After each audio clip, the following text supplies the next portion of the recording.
YouTube? It's Tone, back with another one for you. Now, so this one here is a continuation of Meet Your Strawman.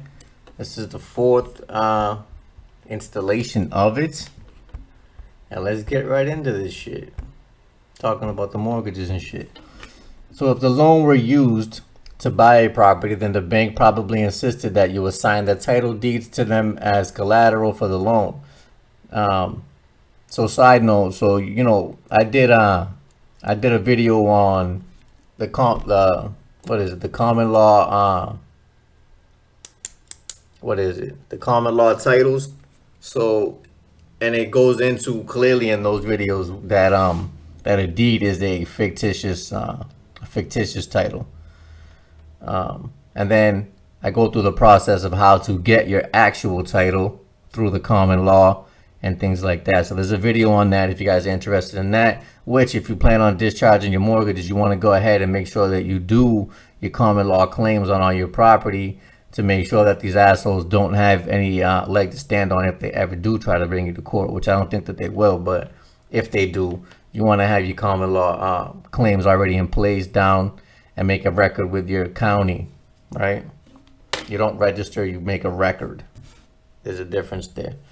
So as soon as your property deal closed was completed, if you then fail to keep paying them, they are likely to attempt to foreclose on the loan and sell your property quickly for an even greater profit. And to add insult to injury, if the property sale did not exceed the amount of the loan plus the charges for selling it, they are likely to claim that you owe them the difference. Perhaps you can now see why Jerome Daly told them to go take a running jump at themselves and why you request for the accounting. Get your forensic accounting on all these fucking accounts. Another side note, you know, it might cost you like $1,500. Go get a fucking forensic accountant to come and run through your fucking accounts, just to make sure that everything's on the up and up. Don't even assume that they're committing crimes and shit. Give them the benefit of the doubt. Let them know you're gonna be sending a fucking forensic accountant through, just to make sure that they're doing things properly. You know what I'm saying? Do that. So request for the accounting for any loan made to you puts the bank in an impossible situation. If the bank then writes and tells you that the debt is fully discharged, they have made a massive profit on the operation. And they also hope that the vast majority of their customers will not catch on to the fact that they are paying far too much for their property, or even that their straw man is involved. Please don't feel that you are ripping off the banks if you don't pay them what they are asking you to pay. They have already recovered everything paid out before you start paying them for the second or third time. You guys are triple paying these people. When it is a mortgage, the entire process is very much the same. The Debt Free Sovereign website, go ahead and check that out. I haven't checked it out, but I'm pretty sure they got some good information on there. This has to do with Canada, so all you Canadians, all right, get on there, check that shit out. So, and Americans, you already know what time it is. Fuck these people. And the process is much the same everywhere else. They describe a typical property sale in a mortgage this way. And so we'll get into the next slide. Let's see what this is here. So the buyer goes into the Magic Bank in response to the bank's claims that it is in business of lending money in accordance with its corporate charter. The buyer went into the bank believing that the bank had assets, money to lend. Magic Bank never tells the customer the truth that this is not the case, and it doesn't have any money to lend. And you know it's against the law for a bank to lend its own money. It's against the law for a bank to lend its customers' deposited money. So you are the only one walking in there with fucking money, and it's in the form of your pen and your signature. That is the money. That bank, the Magic Bank, is not permitted to use their depositors' money or to lend to its borrowers. Notwithstanding the fact that the Magic Bank does not have any money to lend, Magic Bank makes the buyer-borrower sign a mortgage loan application form, which is essentially a promissory note, saying that the buyer-borrower promises to pay Magic Bank for the money. What money? Which he is supposed to receive from the Magic Bank even before any value of or consideration is received. The buyer-borrower from the Magic Bank. This promissory note is a valuable consideration, which the bank brings none of, a receivable and therefore an asset transferred from the buyer to the bank, which Magic Bank enters into its own asset account as a cash deposit. After making sure that the buyer has the ability to pay the required monthly payments, the buyer has credit. Magic Bank agrees to lend the buyer money, cash to pay the seller. Magic Bank has no money to lend, but it gave the buyer a promise to lend money by the way of a commitment letter, loan approval letter, loan authorization, or loan confirmation letter signed by a bank official or loan mortgage officer employed by the Magic Bank. Magic banks, huh? Well, that is magic. If they can fucking convince you that you fucking owe them anything, they definitely put a spell on you. Tell you that right the fuck now. Right the fuck now. So Magic Bank's acceptance of the buyer's promissory notes makes the banks liable to the buyer borrower for the full face value of the promissory note, which is the agreed purchase price of the property, less any cash deposit or down payment money made by the buyer directly to the seller. It is important to note at this point that all real estate transactions require the property being sold must be conveyed by the seller to the buyer, free of all liens and encumbrances, which means that all liens such as existing mortgages, judgments, etc. must be paid before the property can be mortgaged by the buyer as collateral to the mortgage loan, which is yet to be received by the buyer pursuant to the promise made by the Magic Bank. How can the seller pay off his mortgage and obtain clear title if he has not yet received any money from the buyer? And how can the buyer mortgage a property that does not yet belong to him? The dilemma is solved using Magic Bank's magic bag of tricks. Magic Bank, in concert with the bank's lawyers or notaries, causes all the liens and encumbrances to magically disappear by writing Magic Bank check backed by the buyer's promissory note and agreement of purchase and sale deposited into the lawyer's trust account to pay the seller for the property at closing. In essence, using the buyer's promissory note as the cash to enable all agreement of purchase and sale, right? So, everybody asking about the 1099s and 1099A, how can you fucking buy a property with that and all that? I even got some messages from dudes that were having problems because they fucking jumped the damn gun. From what you read here, if you were going to show up with some shit like that, maybe do it at closing, because that's when everything's already done and these motherfuckers, and everything's already paid. You know what I'm saying? Just a little side note.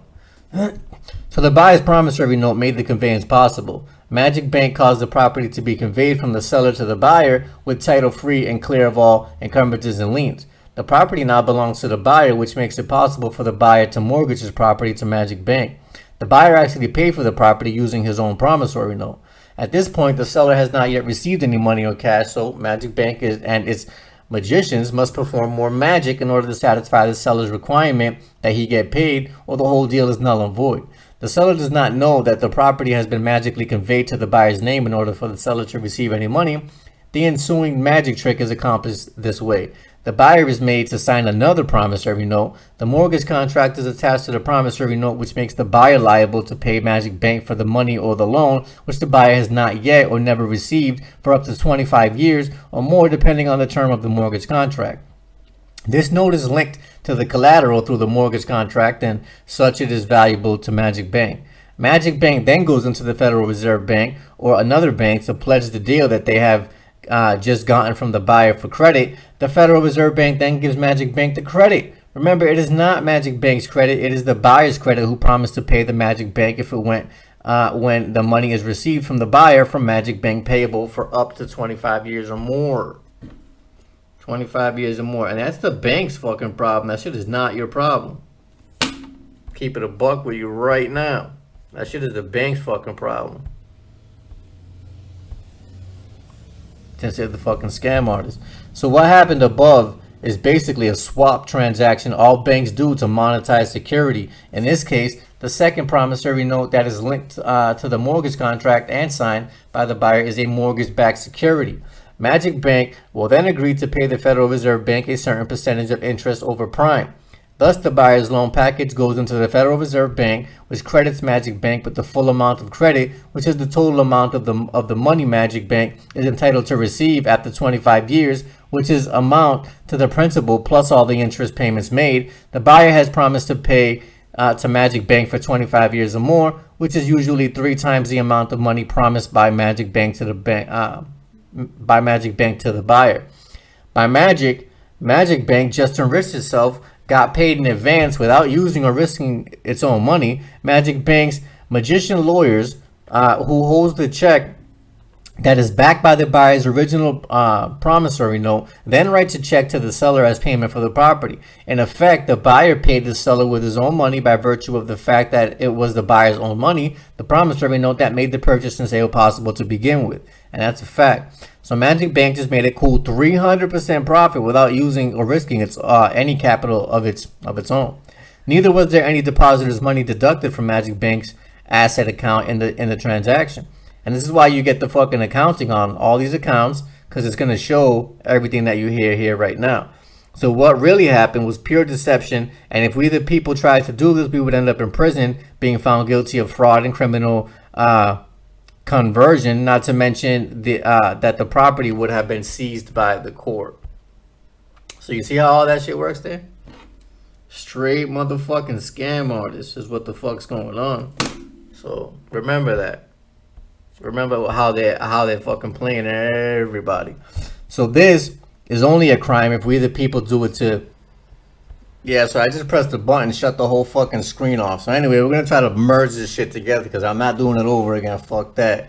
So we'll just take it back from here from the top. So Magic Bank will lend the buyer to believe that the money is going to the seller would be coming from its own asset account. They lied because they knew, or ought to have known, that their own book ledger would show that the Magic Bank does not have any money to lend, and that their records would show that no such loan transaction ever took place. Their own book will show that there would be no debits from Magic Bank's assets account at all, and that would show up that there are two entries made when the buyer gave the Magic Bank the first collateral or the promissory note, which enabled Magic Bank to cut a check, which made it possible to convey the property from seller to buyer, free and clear of all liens and encumbrances as required by the agreement of purchase and sale entered into writing between the buyer and seller. What really happened was not magic. In reality, the buyer's promissory note was used by Magic Bank and its magicians, the lawyers, and land title clerks to convey free title to the buyer from the seller. So why do we need the mortgage contract at all? The other entry would show up that when we audit the Magic Bank's accounts, it is the other pledge of collateral, including the buyer's promissory note, to which was converted unlawfully and without disclosure or permission from the buyer into a mortgage-backed security, which was swapped or deposited by Magic Bank into the Federal Reserve, for which another deposit was entered into by the Magic Bank's transaction accounts. So you see exactly what the fuck's going on over here. Straight, it's fucking legit scams. Legit scams. And this is who you're dealing with. So from the above, we can list all the criminal acts perpetrated by the Magic Bank. Number 1, the mortgage bank contract was void ab initio because the Magic Bank lied and never intended to lend a single cent of their own asset or depositor's money to the buyer. Number 2, a valid contract must have lawful or valuable consideration. The contract failed for anticipated breach. Magic Bank never planned to give the borrower any valuable consideration. Number 3, Magic Bank breached all its fiduciary duties to the buyer and is therefore guilty of criminal breach of trust by failing in its good faith requirement. Number 4, Magic Bank concealed the fact from the buyer that it would be using the buyer's promissory notes first to clear all the liens and encumbrances in order to convey clear title to the buyer, and then use the second promissory note to obtain more money from the Federal Reserve or other institutions that buy and sell mortgage-backed securities. Magic Bank received up to 3 times the amount of money required to purchase the property and kept the proceeds itself without telling the buyer. That shit is straight up fraud, bro. Straight up fucking fraud. And this is what they're doing to you. And you guys, instead of taking the time to learn about this shit, that you don't have the patience to do that, but you do have the patience to work 40 years at a job you hate to pay a mortgage that's already paid, I'm fucking mind blown. Number 5, Magic Bank violated its corporate charter by lending credit or nothing at all to the buyer and then charging interest on this make-believe loan. Banks are only licensed to lend their own money and not other people's money. Magic Banks use the buyer's promissory note to clear the title, which essentially purchased the property from the seller. The transaction is ultra vires transaction because Magic Bank has engaged in a contract outside of its lawful mandate. Ultra vires contract is void or voidable because it is non-existent in law. Everyone involved in this undertaking with Magic Bank, starting with the loan or the mortgage officers, the lawyers, the land title office, and even the central banks, are equally guilty by association by aiding and abetting Magic Bank in its commission of its crimes against the buyer and the people who would eventually have to absorb all the loss through increased taxes. In the final analysis, Magic Bank and the others who profited from the Ultra Vides transaction are all guilty of unjust enrichment and fraud for deceiving the buyers and the people, and for acting in concert in this joint endeavor to deceive the buyer. Now, how many people do you know that lost their fucking houses and have been working their whole fucking life to pay off shit that's already fucking paid for? That shit is mind blowing. And the fact that you think that fucking discharging your mortgage or your car and all that shit is against the law when these motherfuckers are